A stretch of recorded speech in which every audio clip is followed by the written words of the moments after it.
नमस्कार मित्रों, आप सभी का स्वागत है गबन श्रृंखला के एक और नए वीडियो में। अगर आपने अभी तक इस श्रृंखला के पिछले भाग ना देखे हों तो कृपया पहले डिस्क्रिप्शन में जाकर उन भागों को देखें, उसके बाद इस कहानी को आगे सुनें। पिछले भाग में हमने देखा कि रमानाथ रतन के पास एक बार फिर से रुपए मांगने जाता है, पर वहाँ रतन अपने लिए हार ले लेती है तो वह रुपए नहीं मांग पाता और घर लौट आता है। घर आते आते वह सोचता है कि उसे जालपा के सामने अपना पर्दा खोलना ही पड़ेगा। वह उससे गहने मांग लेगा। जब वह घर पहुंचा तो उसने सोचा यही करना है तो जल्दी क्या है, जब चाहूंगा मांग लूंगा।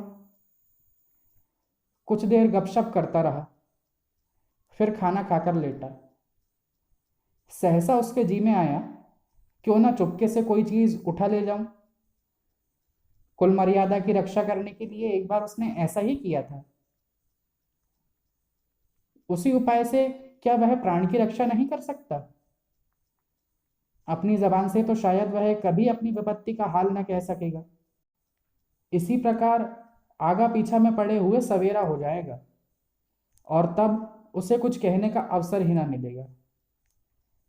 मगर उसे फिर शंका हुई, कहीं जालपा की आंख ना खुल जाए। फिर तो उसके लिए त्रिवेणी के सिवा और कोई स्नान ही ना रह जाएगा।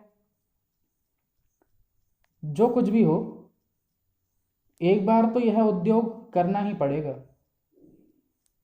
उसने धीरे से जालपा का हाथ अपनी छाती पर से हटाया और नीचे खड़ा हो गया। उसे ऐसा ख्याल हुआ कि जालपा हाथ हटाते ही चौंकी और फिर मालूम हुआ कि यह भ्रम था। उसे अब जालपा के सलूके की जेब से चाबियों का गुच्छा निकालना था। देर करने का अवसर न था। नींद में भी निम्न चेतना अपना काम करती रहती है। बालक कितना ही गाफिल सोया हो, माता के चारपाई से उठते ही जाग पड़ता है। लेकिन जब चाबी निकालने के लिए झुका तो उसे जान पड़ा कि जालपा मुस्कुरा रही है। उसने झट हाथ खींच लिया और लैंप के क्षीण प्रकाश में जालपा के मुख की ओर देखा, जो कोई सुखद स्वप्न देख रही थी। उसकी स्वप्न सुख विलसित छवि देखकर उसका मन कातर हो उठा। हाँ, इस तरला के साथ मैं ऐसा विश्वासघात करूं जिसके लिए मैं प्राणों को भेंट कर सकता हूं, उसी के साथ यही कपट। जालपा का निष्कपट स्नेहपूर्ण हृदय मानो उसके मुखमंडल पर अंकित हो रहा था। आह, जिस समय इसे ज्ञात होगा इसके गहने फिर चोरी हो गए, इसकी क्या दशा होगी। पछाड़ खाएगी, सिर के बाल नोचेगी। वह किन आंखों से उसका यह क्लेश देखेगा। उसने सोचा, मैंने इसे आराम ही कौन सा पहुंचाया है। किसी दूसरे से विवाह होता तो अब तक वह रत्नों से लज जाती। दुर्भाग्यवश इस घर में आई जहां कोई सुख नहीं, उल्टे और रोना पड़ा। रमा फिर चारपाई पर लेटा रहा। उसी वक्त जालपा की आंखें खुल गई। उसके मुख की ओर देखकर बोली, तुम कहाँ गए थे? मैं बड़ा अच्छा सपना देख रही थी। बड़ा बाग है और हम तुम दोनों उसमें टहल रहे हैं। इतने में तुम ना जाने कहाँ चले गए और एक साधु आकर मेरे सामने खड़ा हो जाता है। बिल्कुल देवताओं का सा उसका स्वरूप है। वह मुझसे कहता है, बेटी, मैं तुझे वर देने आया हूं, मांग। क्या मांगती है? मैं तुम्हें इधर उधर खोज रही हूं कि तुमसे पूछ कर मांगू, पर तुम कहीं दिखाई ही न दिए। मैं सारा बाग छान आई, पेड़ों पर झांक कर देखा, तुम न जाने कहाँ चले गए हो। बस इतने में नींद खुल गई, वरदान न मांगने पाई। रमा ने मुस्कुराते हुए कहा, क्या वरदान मांगती? जालपा बोली, मांगती जो जी में आता, तुम्हें क्या बता दूं? रमा ने पूछा, बताओ तो, शायद तुम बहुत सा धन मांगती। जालपा बोली, धन को तुम बड़ी चीज समझते होंगे, मैं तो कुछ नहीं समझती। रमा ने कहा, मैं तो समझता हूं, निर्धन रहकर जीना मरने से भी बदतर है। मैं अगर किसी देवता को पकड़ पाऊं तो बिना काफी रुपए लिए ना मानूं। मैं सोने की दीवार नहीं खड़ी करना चाहता, ना रॉकफेलर और कार्नेगी बनने की मेरी इच्छा है। मैं केवल इतना धन चाहता हूं कि जरूरत की मामूली चीजों के लिए तरसना ना पड़े। बस कोई देवता मुझे 5 लाख दे दे तो मैं फिर उससे कुछ ना मांगूंगा। हमारे ही गरीब मुल्क में ऐसे कितने ही रईस, सेठ, ताल्लुकेदार हैं जो 5 लाख एक साल में खर्च करते हैं, बल्कि कितनों का ही तो माहवार खर्च 5 लाख होगा। मैं तो इसमें 7 जीवन काटने को तैयार हूं, मगर मुझे कोई इतना भी नहीं देता। तुम क्या मांगती? अच्छे अच्छे गहने, जालपा ने त्योरियां चढ़ाकर कहा। क्यों चढ़ाते हो मुझे? क्या मैं गहनों पर और स्त्रियों से ज्यादा जान देती हूं? मैंने तो तुमसे कभी आग्रह नहीं किया। तुम्हें जरूरत हो, आज इन्हें उठा ले जाओ, मैं खुशी से दूंगी। रमा ने मुस्कुराकर कहा, तो फिर बतलाती क्यों नहीं? जालपा बोली, मैं यह मांगती कि मेरा स्वामी सदा मुझसे प्रेम करता रहे, उसका मन कभी मुझसे ना फिरे। रमा ने हंसकर कहा, क्या तुम्हें इसकी भी शंका है?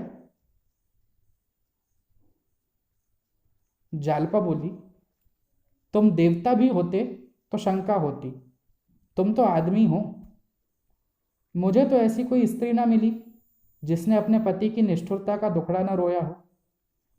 साल 2 साल तो वह खूब प्रेम करते हैं, फिर न जाने क्यों उन्हें स्त्री से अरुचि सी हो जाती है, मन चंचल होने लगता है।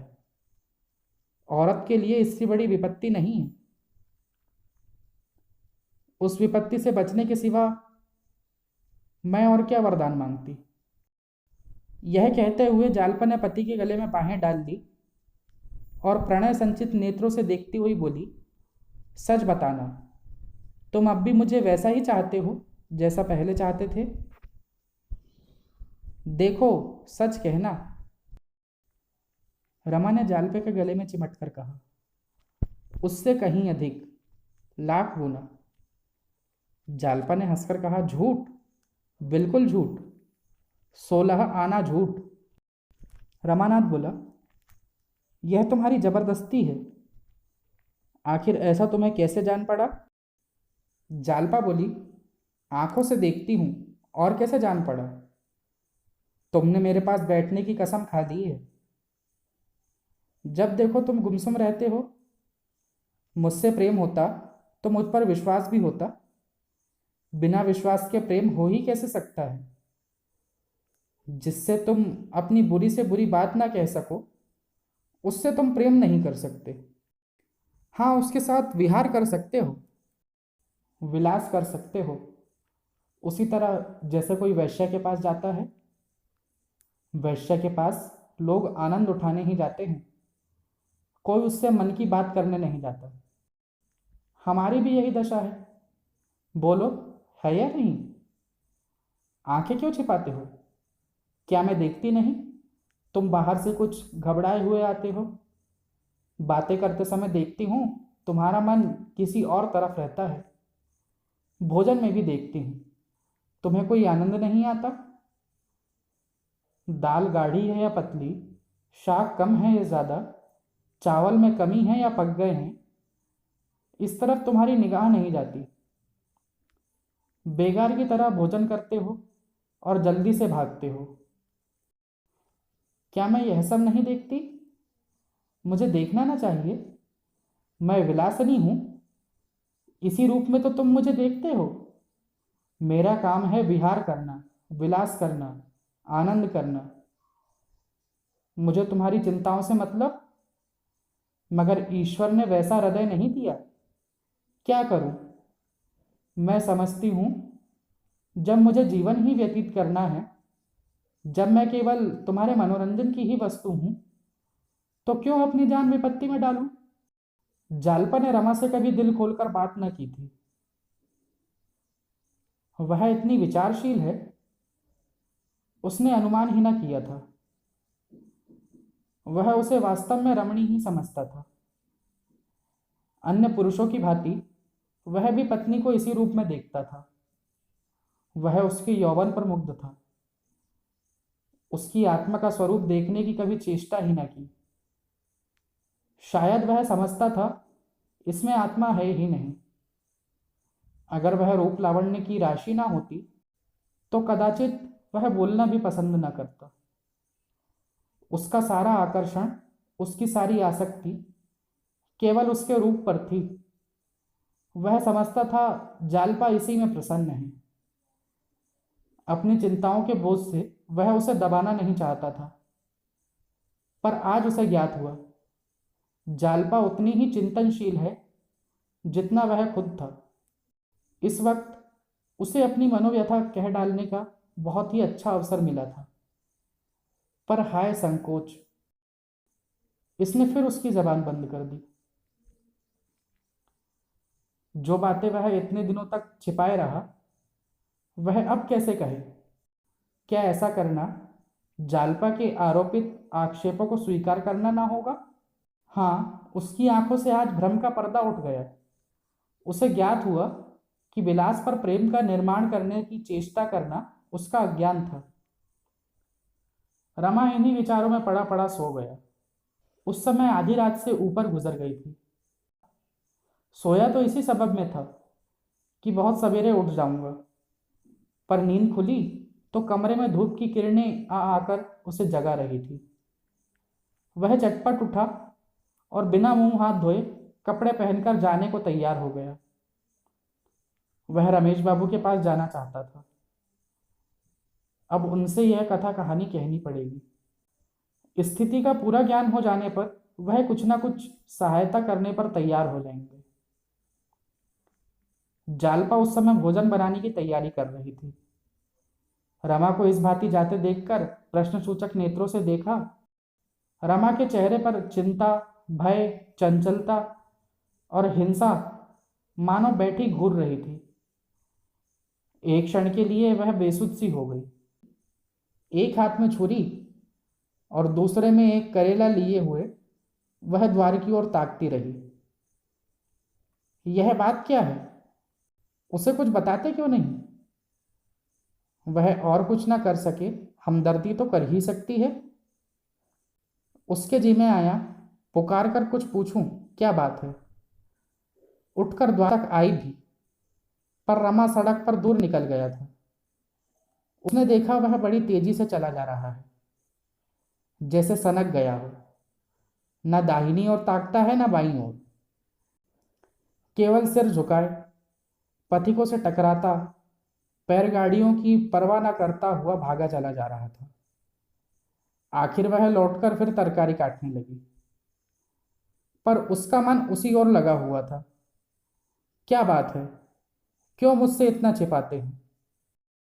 आज की कहानी को यहीं विराम देते हैं। अगर आपको वीडियो पसंद आया हो तो इसे लाइक और शेयर ज़रूर करें। अगर आप हमारे चैनल पर नए हैं तो चैनल को सब्सक्राइब करना ना भूलें। कल फिर मिलेंगे इसके आगे की कहानी के साथ। देखते हैं रमेश बाबू रमानाथ की सहायता करते हैं या नहीं। तब तक के लिए धन्यवाद।